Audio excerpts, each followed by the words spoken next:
How many months na kidnap am? Na 3 months. Na 3 months. I no go tell you lie. Na 3 months na kidnap am. But the woman say na 6 months. Are you sure say na 2 of una give am belle? Na 2 of them. Na 2 of una give am belle? Are you sure? Na true. You know the life for us. Hanabo. So isi na ha na-emetụ ga-emecha tụwa gị ime. Ka ekwe n'ime anyị ede. Nke izikwanụ. Jewu nye gị ọgwụ. Onye ọbụla hụrụ ozi a tụsara m ya n'ihi na aka kparala ndị ntọ abụọ bụ ndị jikọrọ aka wee tụwa otu nwaanyị bụ onye ha tọrọ atọ ime. Ndị uwe ojii onye ọma na-ege ntị ma na-ekiri ekiri ebe ị nọ ugbu a bụ na sim.ha asịrị FM. Onye gị na ya nọkwa taa bụ 042 Solex, onye akụkọ ụwa. Ngwagere akụkọ nke anyị ji wee bịa taa. Aka ndị ọrụ nchekwa atọrọla ụmụ ikorobịa mmadụ abụọ bụ ndị ugwu ndị ji ịtọrọ mmadụ wee mere aka ọrụ n'ala Igbo. Nke a mere n'obodo Ifitedunu nke nọ n'ime okpuru ọchịchị Dunukọfịa nke steeti Anambra, dịka anyị hụrụ n'otu ihe onyonyo ebe ha bụ ndị ọrụ nchekwa na-agba ha bụ ụmụ ikorobịa abụọ ajụjụ ọnụ. Dịka ha siri kwuo, ha si na ha abụọ si mba Niger Republic wee bịa na ya bụ steeti Anambra wee na-arụ ya bụ ọrụ ịtọrọ mmadụ. Ha gakwara n'iru wee kwuo na ọ bụ naanị ọnwa 3 ka ya bụ nwaanyị nke ha tụbara ime nọrọla ha n'aka, mana nke nwaanyị si na ya nọọla n'aka ha ọnwa 6. Ya bụ nke nwaanyị bụ onye kọwara onwe ya dịka Ọbịanuju onye obodo Ọkụzụ kwuru sị na ha bụ ụmụ ikorobịa abụọ atụbabụla ya ime nke mbụ bụ nke ha kpọrọ ya baa n'ọhịa ma nye ya ọgwụ nke ya ṅụrụ nke eji wepụ ya bụ nwa tupu ha wee tụba ya ime nke a ya dị ugbu a. A sịla na Solex si kama lere onyonyo ya. Kedu afa gị? Ọbịanuju onye? Onye ebe? Ụmụ Alamozu na Ọkụzụ. Ị ma ndị ji gị? Mege gịnị? Ụmụ ndị Hausa mmadụ na-abụ kidnap gị dowe gị n'ụlọ a.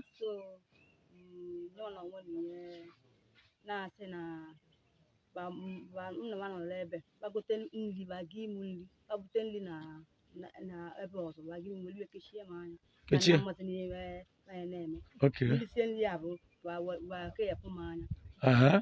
Ha na-eyuzu gị?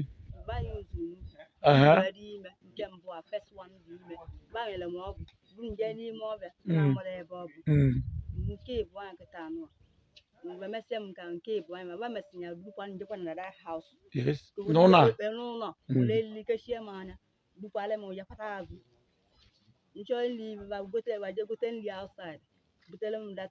kechie gị anya. Ha na-agba gị ọtọ? Ha na-emetụ gị aka? Ha na-abụ. So isi na ha na-emetụ gị emecha tụwa gị ime. Ka ekwe n'ime anyị ede. Nke izikwanụ. Jewu nye gị ọgwụ. Isi na-enye gị ọgwụ. Dị nwa pụta. Ka ekwe n'ebe ndowe dị nwa. Obi etu unu tụrụ ya n'ime ọfịa wee je tụpụ dị nwa. Isi na ndị Hausa bi n'ụlọ a mmadụ na-abụ kidnap gị. Ebe anyị nọkịta na Ifitedunu. Ebe ị nọkịta Ifitedunu. Anyị nwe ndị special squad. Complain iweta kịta na enwe ka anyị si agagharị wee nweta the information wee nụ na nwaanyị a wee onye Ọkụzụ.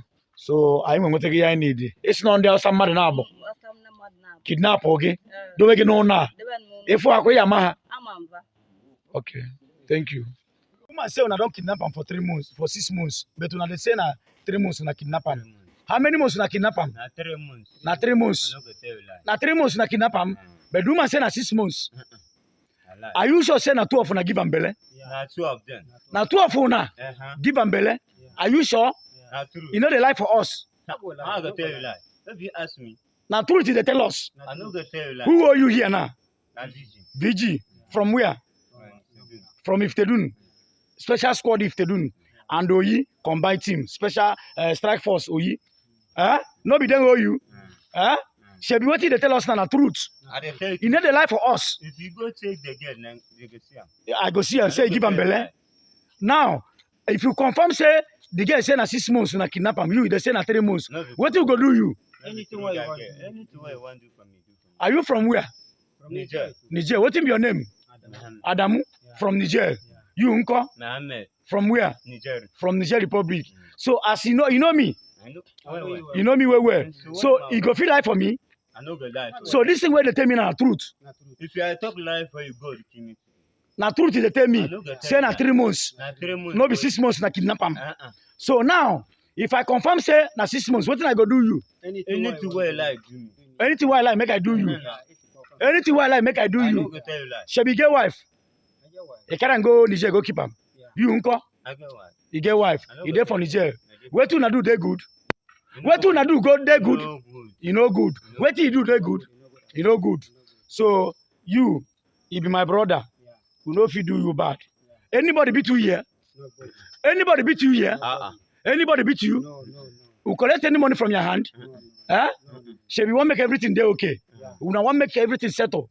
We not go do them again. We not go do them again. No. We not go do them again. Are you sure? I swear. Okay. Ọkụ ikirichala ya bụ ihe onyonyo.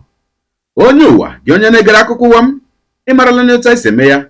Deere anyị ebumnuche gị etu isi hụ ya bụ ihe nke ikiri ugbu a na ngalaba okwu ka anyị mara uche gị n'ihi na uche onye adịghị ya njọ. Daalụkwa gị na-eso eburu anyị esonye, ekelekwa gị onye asị gị jide ka iji. Onye asị ya jide ka o ji, ịmara na nke o ji kacha mma. Ekpere mbụ na Chineke nna ga na-anọnyere gị ọpụpụ gị na mbata gị, na-etinyere gị aka n'ezi ihe niile nke ị na-eme. Gee taa bụkwanụ mbụ ị na-ahụ ihe onyonyo anyị, asị gị nnọọ. Onye gị na ya ka nọkwa bụ 042 Solex, onye akụkọ ụwa n'iru akwụkwọ efere mba ụwa. Ya mere ọ bụrụ na ka m mere dị gị mma n'obi nwanne, biko ọ bụ na Facebook na Instagram ka na-ahụ ihe onyonyo, pịara m follow. Ọ bụ na YouTube ka ị na-ekiri ya bụ ihe onyonyo, pịara m subscribe ya na mgbịrịgba anya n'akụkụ ka ị nwee ike na-enweta ihe onyonyo ndị ọzọ nga na-ewetara gị n'ọdịnihu. Ọ bụ na Twitter ka ị hụrụ ya bụ ihe onyonyo, pịara m follow. Ọ bụ na TikTok itikere m follow ma atọ ọkụ ma Igbo ndị nwe m, Igbo mụrụ nze m ọzọ, ekelekwa m unu wee na-asị na ọ ga na-adịrị unu niile mma o. Ise ngwanụ tụsawara m ihe onyonyo a na-atụsara m ya bụ ihe onyonyo na-apịrị m aka na share button ya mara gị mma ezigbo mmadụ. Udo dịrị unu.